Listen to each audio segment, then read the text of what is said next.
What's going on, everyone? Happy Monday. So today was not exactly the easiest type of price action to kind of trade. So if you found yourself getting chopped up or you lost a little bit of money today, it's okay, right? We're going to have these days. Tomorrow we're rolling into CPI data.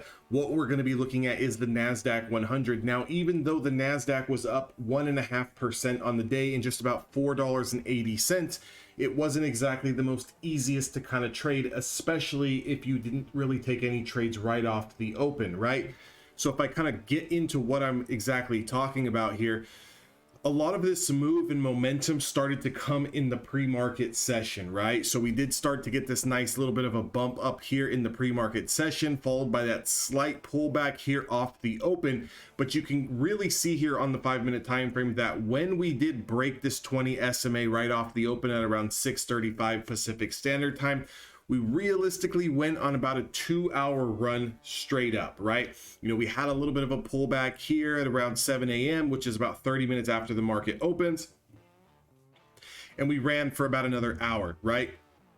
As we got into this block here, and I've been doing a lot of kind of back testing and data.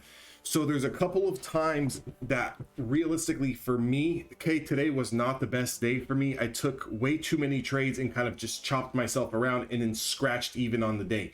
I was up a little bit in the morning and then I kind of gave those profits back and then I went down and then I kind of recovered and I pretty much was finished down on the day around $130, $150. So realistically, nothing, right? It's just a cup of coffee loss on the day. It's been the first time since I've really had a significant kind of scratch day, but it's okay. We're just going to learn from, maybe some of my mistakes that I did today, which was one, over trading, and two, trading in a block that I don't necessarily, that based on my strategy doesn't necessarily play in my favor, which is going to be that New York lunch hour time. So between around 8 or 9, around that 9 to 10:30 range, generally for me and my strategy does not seem to play out right? So if I kind of just put this little drawing tool here and I create this box, if we kind of look at a time between 9 and around 10:30, it starts to get extremely choppy, right? So we had this little area here where we kind of just consolidated sideways, then we lost to 20, then we reclaimed the 20, we chopped around a little bit more before we kind of pulled back and then kind of ramped up into the close. This area here is what I need to try to avoid trading. I also need to try to avoid trading the first 1 to 2 candles off the day, and I need to avoid trading the last 30 minutes of the day.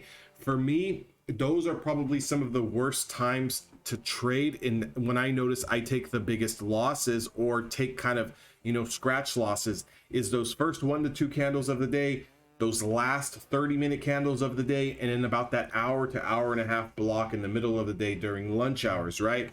So I originally came into some stocks long here off that first hour to hour and a half, was able to make a little bit of money on those trades, and then kind of started to give it back as I was trading through this choppiness action here, and actually here got short, but then stopped myself out as we started to kind of creep back up. I thought maybe we're just going to continue to chop here, and I kind of prematurely exited this short position here in the market, and I was in the video at this right around this time between 11 and 11:20 before we went on a nice little kind of downturn. If I would have just held this position, it would have paid off to be a nice little trade and actually put me green on the day here. And then I was really starting to trade here again once we started to take out this 20 period moving average. But as soon as we kind of took it out, we didn't really go up that much. You can kind of see here on the triple Qs, we kind of shot up about 20-30 cents and then just kind of chopped around before pulling right back into the close. So again, mental notes, I'm going to write these down on my journal. Kind of stay away from the immediate open, stay away from that lunch hour, and stay away from the last 30 minutes. And I think I'll do a lot better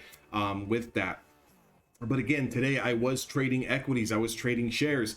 So, been kind of transitioning over a little bit more into my prop firm account where I'm trading these equities and stocks and trying to kind of building up that account. So in the meantime, while I'm trying to building up that account, I want to make sure that I play the best time frames that are going to be suitable to me. So again, if you found that you got into some longs off the open and you really didn't make any money because maybe you sold on this downturn here and then you try to get in again and then you kind of just held hoping for more and more and more and more and more, You know, we have to eliminate the greed. You have to understand, how much money are you playing with? If you're buying one contract of something and you're trying to make $500 on it, more than likely that's not going to happen. Now, can it happen? Yes, but is it going to happen on a consistent and regular basis? No. If you buy one contract, especially something like the SPY or the triple Qs, and you're able to make $50, $100 on it, I would take those profits more so than I don't, because the moment you go up into the green and you're, you know, $60, $70 in the green, you're only playing one contract and you're trying to see how far can this go. Can I get 200? Oh, I'm at 130. Can this go maybe 250, 300? Next thing you know, it pulls back, you give all the profits away, and then you end up just scratching and losing on the trade. So understand, what is your position sizing and how much do you really expect to make on that trade? If you have no idea how much you realistically expect to make on the trade based on your position sizing, you've got a lot of work to do, not only with your strategy, but mentally and emotionally as well. You have to be realistic. If you're going to be consistent and you're going to try to make money and try to make this a career and try to build an account, you have to be realistic on how much money you can actually make based on your account size, right? How much are you actually looking for?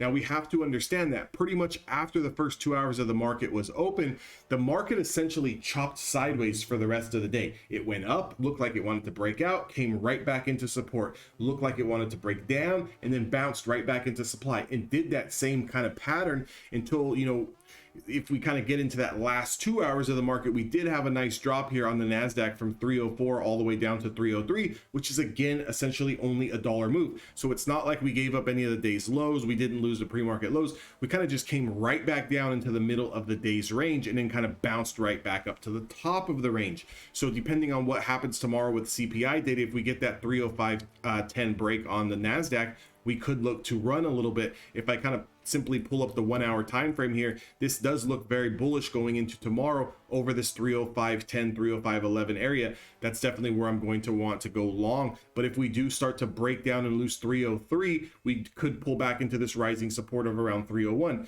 So again, if you're looking for the short position tomorrow, 303 is going to be your breakdown spot, and your take profit's going to be at 301. If you're looking to short below 301, we would need to close below this on a 1 hour candle close and then wait for the next candle to kind of confirm those lows, and you would take those lows, and your stop is going to be back over this 20 SMA. However, if we just pull right back into the 301 spot and kind of consolidate here and don't really give it up, we could look at that as a bounce spot and kind of use the lows as our stop, and then look to try to ride this back into the 305s. That's how I'm going to try to play it this week. Again, a little bit tricky today, not my best day trading by any means, but you know, that's to be expected. There's always going to be another day, and there's always going to be another trade. Until next time, I'll see you guys all in the next video.